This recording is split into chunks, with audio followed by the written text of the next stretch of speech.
Hello दोस्तों, कैसे हो आप सब। स्वागत है आपका अपने चैनल एजुकेट्स मैथमेटिक्स में। और हम लोग class 10th NCERT maths Hindi medium में सॉल्व कर रहे हैं। और आज के इस वीडियो में अध्याय 2 बहुपद यानी पॉलिनोमियल को हम लोग हल करेंगे।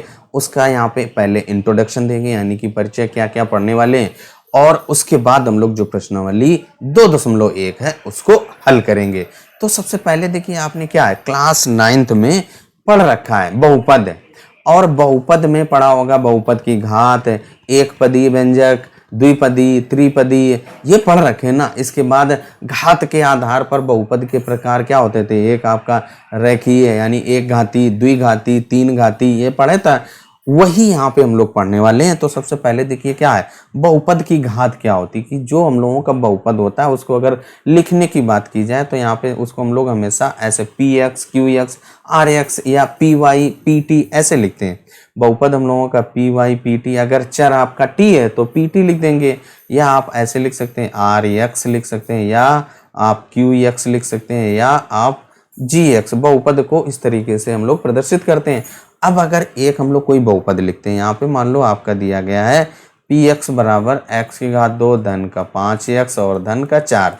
अब हमें क्या करना है, इस बहुपद की अगर घात पूछे, घात क्या होगी, तो देखिए जो बहुपद हम लोगों का होता है उस बहुपद में जो चर होता है, चर की अधिकतम घात ही बहुपद की घात कहलाती है। तो यहाँ पे जो आपका चर x है और x की अधिकतम घात यहाँ पे 2 है, यहाँ पे 1 है और यहाँ पर 1, तो अधिकतम कितनी हो गई, 2 हो जाएगी, यानी इस बहुपद की घात 1 हो गई। इसके बाद एक और हम लोग यहाँ पे उदाहरण लेते हैं। मान लो px बराबर 2x धन का 5 है, तो यहाँ पे अगर आपसे घात पूछेगा तो घात बराबर 1 हो जाएगी, क्योंकि जो हमारा x या चर है वो केवल x लिखा है, उसकी घात 1 है। तो ये हम लोगों का क्या है, घात 1। जब किसी भी बहुपद की घात 1 हो जाती है तो हम लोगों का वो रैखिक बहुपद कहलाता है। क्या कहलाता है, रैखिक बहुपद। हम लोग उसको रैखिक बहुपद कहते हैं। अब इसके बाद जो रैखिक बहुपद है उसको हम लोग यहाँ पे क्लास 9th में पढ़ चुके थे। रैखिक क्या होता है, द्विघाती क्या होता है और त्रिघाती क्या होता है, उसको यहाँ पे हम लोग केवल क्या कर रहे हैं, थोड़ा सा इंट्रोड्यूस यानी रिकॉल कर रहे हैं। रैखिक बहुपद के बाद हम लोगों का आ जाता है द्विघात बहुपद। द्विघात बहुपद कैसे पहचानेंगे, ऐसा बहुपद जिसकी घात 2 हो। तो उसके यहाँ पे उदाहरण लिखते हैं। सबसे पहले देखिए यहाँ पे क्या है, जैसे आपके पास कोई px बराबर लिखा हुआ है x की घात 2 धन का 3x और धन का 2।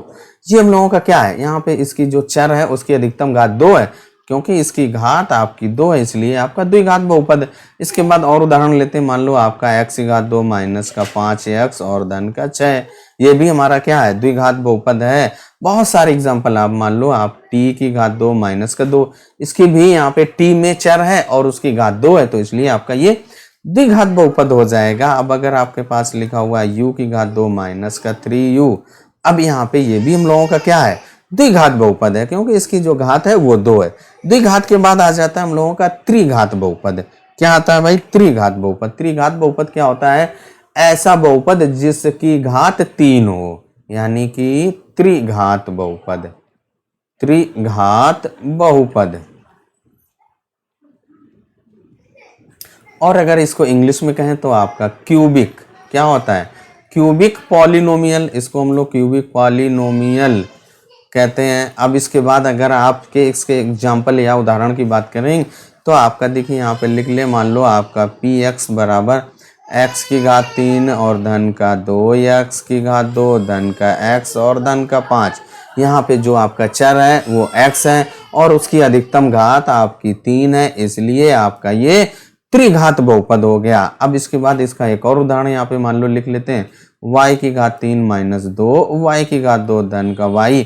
यहाँ पे भी हम लोगों का जो y है वो चर है, और इसको अगर आप लिखें तो py लिख सकते हैं बराबर y की घात 3 माइनस 2y की घात 2 धन का y, क्योंकि इसकी घात आपकी 3 है, इसलिए आपका ये त्रिघात बहुपद हो गया। तो इस तरीके से हम लोग यहाँ पे इन बहुपद को घात के आधार पर जो वर्गीकरण इसके बाद किया गया। अब इसके बाद अगर आपका 4 घात है तो उसको बाई इंग्लिश में बाई क्वाड्रेटिक यानी कि 4 घात वाला बहुपद कहेंगे। अब अगर रैखिक बहुपद, द्विघात बहुपद और त्रिघात बहुपद का मानक या व्यापक रूप अगर आप लिखें तो उसका क्या होता है, सबसे पहला आपने पढ़ा था रैखिक। तो उसको हम लोग लिखेंगे ax और धन का b। ये आपका एक मानक रूप है। ax धन b अगर आपसे मानक रूप में या स्टैंडर्ड फॉर्म में इंग्लिश में कहें, व्यापक रूप में कहें तो बात एक ही है। अब दूसरा आपने पढ़ा था द्विघात बहुपद, उसको हम लोग हमेशा ax की घात 2 धन का bx और धन का c। अगर आपको कहा जाए द्विघात बहुपद को व्यापक द्विघात बहुपद से तुलना करो तो आप हमेशा ax की घात 2 धन bx धन c, यहाँ पे a और b आपका ए बी सी आपकी वास्तविक संख्या है, ए आपका जीरो नहीं होगा और यहाँ पे भी आपका ए भी वास्तविक संख्या है, ए जीरो नहीं होगा। अब जीरो नहीं होगा उसको बाद में अभी बताते हैं, पहले लिख लेते हैं क्यों नहीं जीरो होगा। अब अगला जैसे कहा जाए तो त्रिघात बहुपद होता है। त्रिघात बहुपद में क्या होता है, ए एक्स की घात 3 धन बी एक्स की घात 2 धन सी एक्स और धन का डी। ये आपके क्या है, व्यापक रूप है। ये आपका रैखिक है, ये द्विघात है और ये त्रिघात। यहाँ पे बताया कि जो आपकी ए बी सी और डी है ये सभी वास्तविक संख्याएं हैं। जो आपका ए है वो जीरो नहीं होगा, A does not equal to zero. अब ऐसा क्यों नहीं, मान लो आप ए का मान जीरो हो गया तो जीरो में एक्स से गुणा कर दीजिए तो आपका गायब हो जाएगा ये एक्स। जब एक्स ही गायब हो गया तो आपका रैखिक कहाँ रहेगा वो। तो इसलिए अगला देखिए क्या है, ए एक्स की घात 2। यहाँ पे अगर आप ए का मान जीरो रख दीजिए तो जीरो गुणे एक्स की घात 2 तो जीरो हो गया। जब आपका एक्स की घात 2 गायब हो गया, जीरो में बदल गया, तो आपका वहां पे घात 2 रही ही ना। तो जब घात 2 रहेगी नहीं तो वो आपका द्विघात बहुपद कैसे होगा। ऐसे ही आपका त्रिघात में अगर एक्स ए का मान जीरो हो गया तो ए की जगह पे अगर आप जीरो रख देंगे तो घात 3 गायब हो जाएगी। तो आपका त्रिघात बहुपद कहाँ रहेगा, ये जब घात 3 है ही नहीं तो त्रिघात कहाँ रहा। तो इसलिए आपका ए बी सी डी आपकी वास्तविक संख्याएं हैं लेकिन ए जीरो नहीं होगा। ये हम लोगों का व्यापक रूप है। अब इसके बाद आ जाते हैं हम लोग बहुपद का मान। किसी भी बहुपद का मान कैसे ज्ञात करते हैं, अभी पिछली यानी कक्षा 9th में आपने पढ़ा था बहुपद, बहुपद के मान, बहुपद के शून्यक, उन सभी को यहाँ पे हम लोग पहले पढ़ेंगे। तो अब यहाँ पे बहुपद का मान जैसे आपके पास आपका लिखा है पी एक्स बराबर 2x धन का 3 लिखा हुआ है। अब अगर इस बहुपद का मान x बराबर 1 पर ज्ञात करना है तो हम लोग कैसे ज्ञात करेंगे, जहां जहां x है वहां पे आपको क्या कर देना, 1 रख देना है। तो क्या हो जाएगा p, यहाँ पे p1 बराबर 2 गुणे 1 और धन का 3। इसको हल कर दीजिए, 2 धन 3 बराबर 5। यानी कि जो हमारा बहुपद दिया गया था ये रैखिक बहुपद है, उसका x बराबर 1 पर जो मान आया वो 5 आया। अगर आपसे कहा जाए x बराबर -1 पर निकालो, x बराबर -1 पर ज्ञात कीजिए तो x की जगह पे -1 रख देंगे, क्या हो जाएगा 2 गुणे माइनस का 1 धन का 3। यहाँ पे गुणा कर दीजिए, 2 में -1 से गुणा करेंगे तो माइनस का 2 और धन का 3, ये आपका 1 आ जाएगा। ये हम लोगों का क्या है, बहुपद का मान।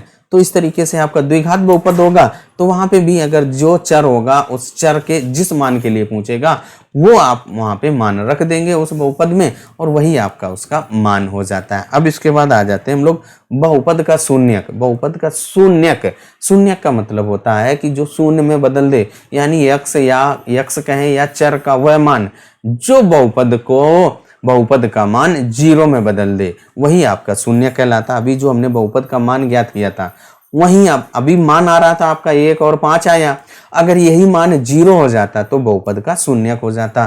तो यहाँ पे जैसे मान लो हम लोग एक उदाहरण लेते हैं, जैसे आपका px बराबर लिखा हुआ है x धन 5। छोटा सा उदाहरण लेते हैं, फिर एक और उदाहरण जिससे आसानी से आपका समझ में आ जाए। अब अगर आपको x बराबर -5 आप मान ज्ञात करें, x बराबर -5 पर इसका मान ज्ञात करें तो x की जगह पे आपको -5 रख देना है, तो -5 और धन 5, ये क्या हुआ 0 में बदल गया। इसका मतलब x बराबर -5 इस px का एक शून्यक है। एक और उदाहरण लेता हूं, जैसे आपका दिया गया है px बराबर 2x धन का 5। तो यहाँ से अगर आपको कहा जाए x बराबर -5/2 पर इस x बराबर -5/2 पर px का मान ज्ञात कीजिए, तो आप क्या करेंगे, x की जगह पे -5/2 रख दीजिए, तो p -5/2 बराबर 2 गुणे -5/2 और ये धन का 5।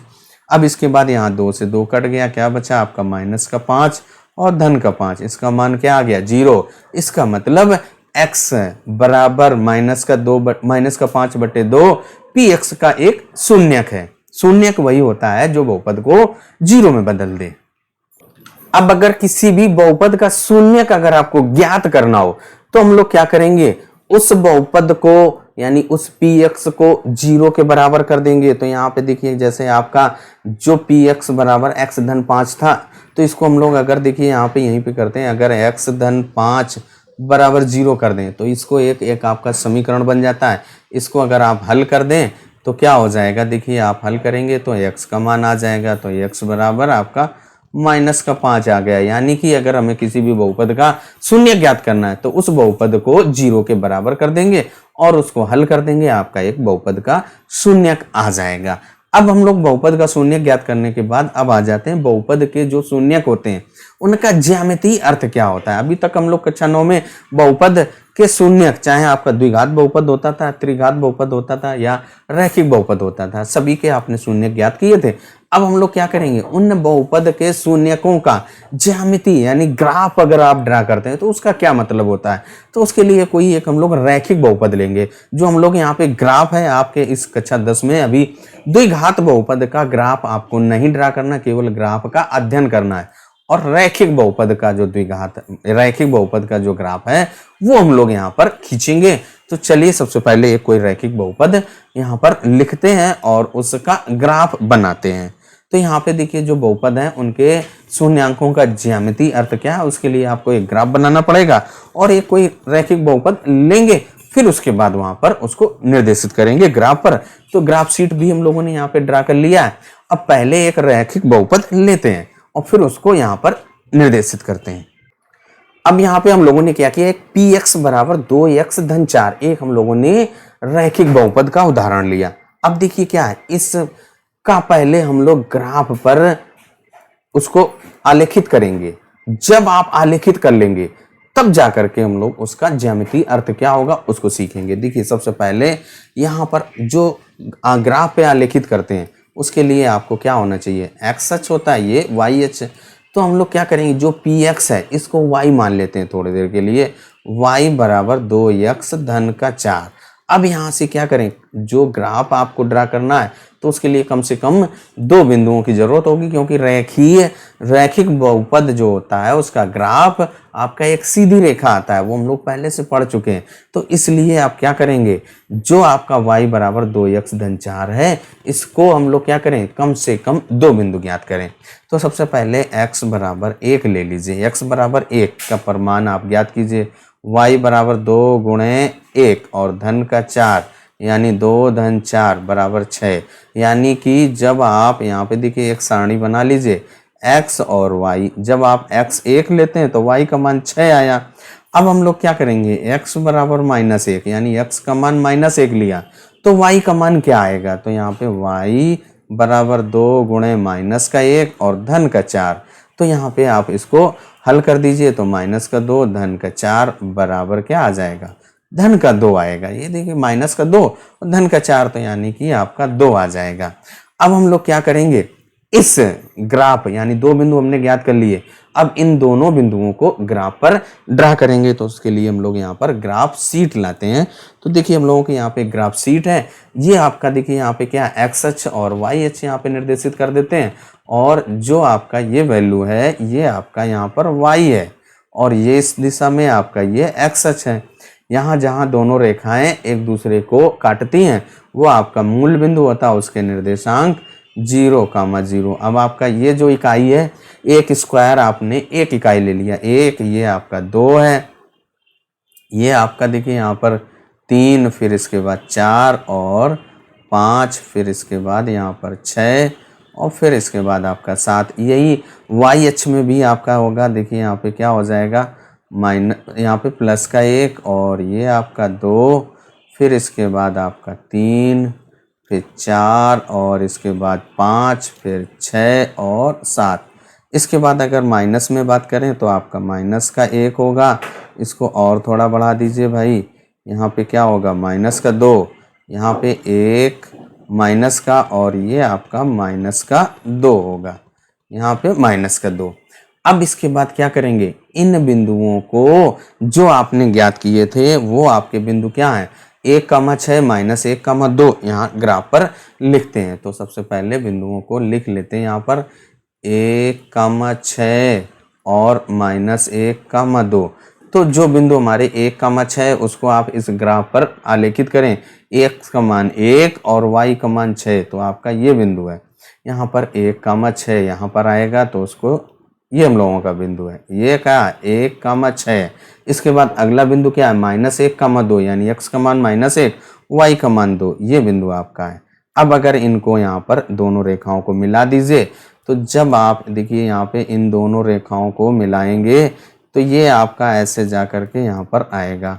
और देखिए यहाँ पर ये आपका एक ग्राफ बन गया। तो ये आपका क्या है y बराबर 2x धन का 4। और इस तरीके से हम लोगों ने क्या किया, ग्राफ बना लिया। अब अगर आप यहाँ पे जो हम लोगों का जो रेखीय यानी समीकरण रेखीय बहुपद दिया गया था, उससे आप पहले शून्य ज्ञात कर लीजिए भाई। तो जैसे आप रैखिक शून्य ज्ञात करेंगे रैखिक समीकरण के रैखिक बहुपद के, तो 2x धन 4 बराबर 0 है। ये बराबर शून्य ज्ञात करने के लिए क्या बताया था, बराबर 0 कर देते हैं। यहाँ पे 2x बराबर -4, x बराबर -2, यानी x का मान क्या आया -2।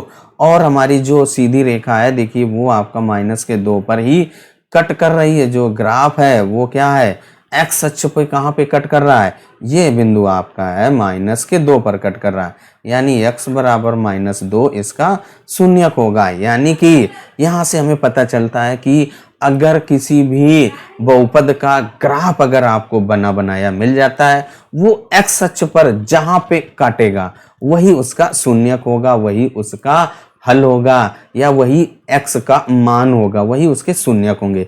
यानी कि किसी भी बहुपद के जो शून्यक अगर आप ग्राफ के द्वारा ज्ञात करेंगे तो वो x अक्ष पर जिस बिंदु पर काटते हैं वही उसके शून्यक हो जाते हैं। रैखिक बहुपद के बाद हम लोग आ जाते हैं द्विघात बहुपद का ग्राफ। उसको यहाँ पे थोड़ा सा अध्ययन करते हैं, फिर जाकर के हम लोग एक्सरसाइज पे आएंगे, यानी प्रश्नावली 2.1 हल करेंगे। तो देखिए हम लोगों ने यहाँ पे क्या किया, एक द्विघात बहुपद लिया और वो आपका x⁻2 -3x और -4। अब अगर हमें क्या करना है, इसको ग्राफ पे दिखाना है, तो आपको x और y के रूप में जो निर्देशांक होते हैं x, y के रूप में होते हैं, तो इसलिए जो हमारा px है उसको हम लोग y मान लेते हैं। तो y बराबर x⁻2 -3x -4। अब यहाँ पे हमने क्या की है, x और y, यहाँ पे ये आपका क्या है y है भाई। अब इसके बाद x और y, यहाँ पे x बराबर -2 लिया तो इस पे मान रखते हैं, तो उसका मान 6 आया, -1 लिया तो 0 आया, 0 लेने पर -4, 1 -6 2 लेते हैं तो -6, 3 लेते हैं तो -4, 4 लिया तो 0, 5 लिया तो 6 आया। ये मान जैसे x बराबर 5 लिया तो वो आप इसमें x⁻2 -3x -4 में रखेंगे। मान निकालना हम लोग अभी पहले एक्सप्लेन कर चुके हैं। अब यहाँ पे क्या किया है, अब हम लोग क्या करेंगे, इसका ग्राफ हम यहाँ पे प्लाट करेंगे। और ग्राफ आपके यहाँ पे बताया था कि जो आपका क्लास 10th में है द्विघात और त्रिघात बहुपद का ग्राफ आपको नहीं बनाना है, आपको बना बनाया दिया जाता है, तो उसी से आपको अध्ययन करना है। तो यहाँ पे हम लोगों ने ग्राफ, यहाँ पे देखिए जो बहुपद था उसका यहाँ पे ग्राफ बन गया। अब देखिए क्या जीरोस जो आपने जो शून्यक थे उनको हम लोग ज्ञात करने के लिए सबसे पहला आपको बताया था कि बहुपद में जो आपका चर होता है, चर का वह मान जो बहुपद को 0 में बदल दे। तो देखिए यहाँ पे क्या है, जो आपने मान लिए हैं और उन मानों में अगर आप ध्यान से देखें तो x बराबर कितना लेने पर y का मान यानी उस बहुपद का मान 0 के बराबर हो रहा है। तो आप x का मान -1 ले रहे हैं तब जाकर के 0 आ रहा है। इसके बाद अगला देखिए x बराबर जब 4 ले रहे हैं तो उसका मान 0 आया है। यानी कि जो हमारा बहुपद होगा, यानी इस बहुपद के x⁻2 -3x -4 के जो शून्यक होंगे वो क्या होंगे, -1 और 4। अब अगर इसको ग्राफ में देखें तो अभी हमने पढ़ा था कि जो शून्यक होते हैं वो जो ग्राफ बनता है, ग्राफ जिस बिंदु पर काटते हैं वही x अक्ष को, वही उसके शून्यक होते हैं। तो यहाँ पे ग्राफ पे आ जाते हैं हम लोग। देखिए यहाँ पे हमें पता चल गया ना -1, 4 है। अब देखिए जो ग्राफ है वो देखिए x अक्ष पर कहाँ कट कर रहा है। देखिए आप यहाँ पे अगर आप ध्यान से देखेंगे तो x अक्ष पे जो आपकी ग्राफ की यहाँ पे ये ऐसा ग्राफ बना हुआ है, x अक्ष पर देखिए आपका कहाँ ये कट कर रहा है। तो यही तो आपका -1, 4 यहाँ पे -1, 0 x का मान -1 आया ना, तो -1। और यहाँ पे देखिए ये आपका कट कर रहा है तो ये 4, 0 है, तो यानी यहाँ से 4 और -1, यही आपके शून्यक हो गए। ग्राफ से भी आपने देखा तब भी वही आए, और जो आपने सारणिक में रखा था मान रखने पर भी वही देखो आ रहे हैं। अब इसके बाद अभी एक और तरीका मैंने आपको बताया है, वहां से भी आप चेक कर सकते हैं क्या, कि जब आपको किसी भी बहुपद के शून्य ज्ञात करने हो तो वो क्या होता है, उस बहुपद को 0 के बराबर कर दीजिए और एक समीकरण बन जाता है। उस समीकरण को हल कर दीजिए और आपका बहुपद के शून्यक आ जाएंगे।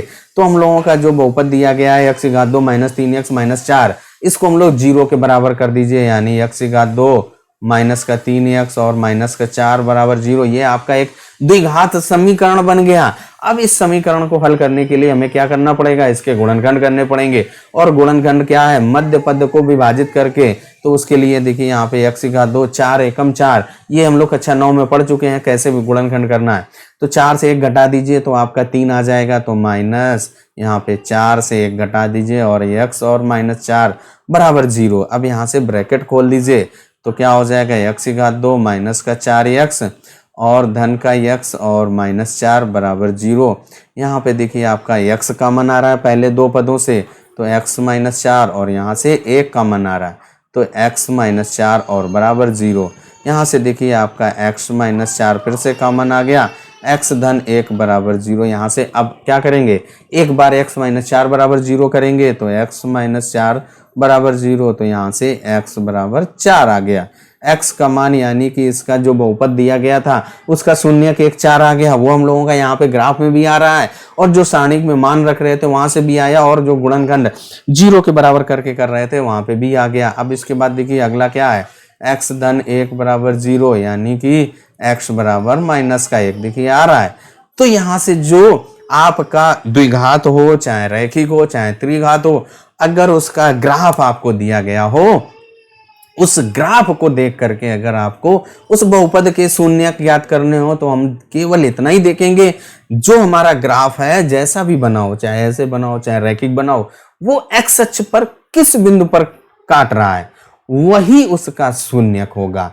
तो यानी कि किसी भी बहुपद का शून्यक का ज्यामितीय अर्थ आपको समझ में आ गया। अब आ जाते हैं अगले बिंदु पर। अगला बिंदु यहाँ पे देखिए क्या है, अब हमारे पास ये द्विघात बहुपद के बहुत सारे ग्राफ दिए गए। अब इसमें पूछ रहा है कि इसके कितने हल होंगे, कितने हल होंगे या कितने शून्यक होंगे। तो उसके लिए यहाँ पे सबसे पहला देखिए आपका जो ग्राफ बना है ये आपका। अब इसमें अगर आपको देखें जो हमारा ग्राफ है वो x अक्ष पर कहाँ कहाँ काट रहा है, तो आपका देखिए यहाँ a पर काट रहा है और a डैश पर, इसलिए इसके दो शून्यक होंगे। इसके बाद यहाँ पे देखिए आपका a डैश और a, इसके भी दो शून्यक होंगे। यहाँ पे देखिए आपका क्या है, a बिंदु पर एक ही पे कट कर रहा है इसलिए 1 होगा। इसका भी कितना हल होगा, 1 होगा या शून्यक 1 होगा। तो इस तरीके से हमारे ये द्विघात बहुपद के ग्राफ थे, उनकी जो 1 2 3 4 स्थितियां आपने यहाँ पे पढ़ी कि आपके या तो 2 बिंदु पर काटेगा या तो आपका 1 बिंदु पर। इसके बाद अगली स्थिति की बात की जाए, देखिए यहाँ पे अगला जो आपका ग्राफ है क्या है, वो x अक्ष पर कहीं भी काट ही नहीं रहा है। इसका मतलब इसका जो शून्यक होगा 0 होगा। जब आपका x अक्ष पर कहीं पे काट ही नहीं रहा है तो आपका शून्यक नहीं होगा। अभी हमने पढ़ा है ग्राफ के द्वारा दो, आपने एक लीनियर यानी रैखिक और द्विघात दोनों के ग्राफ के द्वारा हमने पढ़ा है कि जहां जहां x अक्ष पर कटता है वही आपका उसके शून्यक होता है। यहाँ पे क्या होगा, कहीं नहीं कट कर रहा है, इसका मतलब इसका शून्यक 0 हो जाता है। इस तरीके से जो विभिन्न स्थितियां थी उन स्थितियों को यहाँ पे हमने डिस्कस कर लिया है। आई थिंक आपके जो ये स्थितियां हैं समझ में आ गई होंगी, ग्राफ का मतलब क्या होगा उसको भी समझ में आ गया। अब हम लोग आ जाते हैं सीधे प्रश्नावली 2.1 पर। जो हम लोगों की प्रश्नावली 2.1 क्या कह रही है, किसी बहुपद px के लिए y बराबर px का ग्राफ नीचे आकर 2.10 में दिया है। प्रत्येक स्थिति में px के शून्यांकों की संख्या ज्ञात कीजिए, यानी कि उनके कितने शून्यक होंगे। शून्यक का मान नहीं, शून्यकों की संख्या की बतानी है कि 1 होगा या 2 होंगे या 3 या 4, जो भी होगा तो वो आपको बताना है। तो चलिए सबसे पहला देखिए आपका क्या है, पहला भाग यहाँ पे आपका जो ये ग्राफ बना है, क्या ये आपका x अक्ष पर काट रहा है, कहीं नहीं काट रहा है। जब आपका कहीं नहीं कट कर रहा है, एक्स अक्ष पर कहीं नहीं कट रहा है, इसका मतलब इसके शून्य कितने हो गए भाई, 0। अब देखिए दूसरा वाला, देखिए यहाँ पे एक्स अक्ष पे कहाँ पे कट कर रहा है, वो आपका इस बिंदु पर कट कर रहा है, यानी कि एक ही जगह पे कट कर रहा है, इसलिए इसके शून्यक 1। अब यहाँ पे अगला जो तीसरा वाला है, देखिए आपको केवल देखना है एक्स अक्ष पर ग्राफ कहाँ पे काट रहा है। तो एक आपका ये देखिए है, दूसरा ये है और तीसरा ये, यानी कि ये 3 बिंदुओं पर काट रहा है, इसलिए इसके शून्यक 3 हो गए। अब चौथे वाले में देखिए आपका एक्स अक्ष पर, देखिए जो हमारी एक्स एक्स डैश है वही तो एक्स अक्ष होती है, तो यहाँ पे देखिए आपका एक ये कट कर रहा है, एक ये, तो यानी कि 2 जगह पे, इसलिए इसके शून्यक 2 हो गए। अब यहाँ पे देखिए 1 और 2, इसके बाद 3 और इसके बाद 4, यानी कि 1 2 3 4, तो इसलिए इसके शून्य कितने हो गए, 4। अगले में देखिए क्या है, किस जगह पे काट कर रहा है, एक आपका देखिए ये है, दूसरा और ये देखिए तीसरा, यानी कि 3 बिंदुओं पर काट रहा है, इसलिए जो इसके शून्यक हो गए वो 3 हो गए। अब इन्हीं को आपको यहाँ पर लिख देना है कि पहले के कितने शून्यक, दूसरे के कितने, तीसरे के कितने, आपको केवल शून्यकों की संख्या ज्ञात करनी थी। तो पहले में आपका क्या है, 0 है, तो यहाँ पे लिख दीजिए उसके 0 शून्यक। दूसरे में कितना आया है, आपके 1 शून्यक है, और तीसरे वाले भाग में 3 है, और चौथे में 2 है, और इसके बाद पांचवें में कितने हैं भाई, 4 हैं, और फिर इसके बाद आखिरी में 3 शून्यक हैं। और इस तरीके से जो हम लोगों की प्रश्नावली 2.1 पूरी हो जाती है। वीडियो आपको कैसा लगा, एक्सप्लेनेशन कैसा लगा, कमेंट करके जरूर बताइएगा। तब तक अपना ख्याल रखें, स्वस्थ रहें, मस्त रहें। मिलते हैं अगले वीडियो में अगली प्रश्नावली के साथ।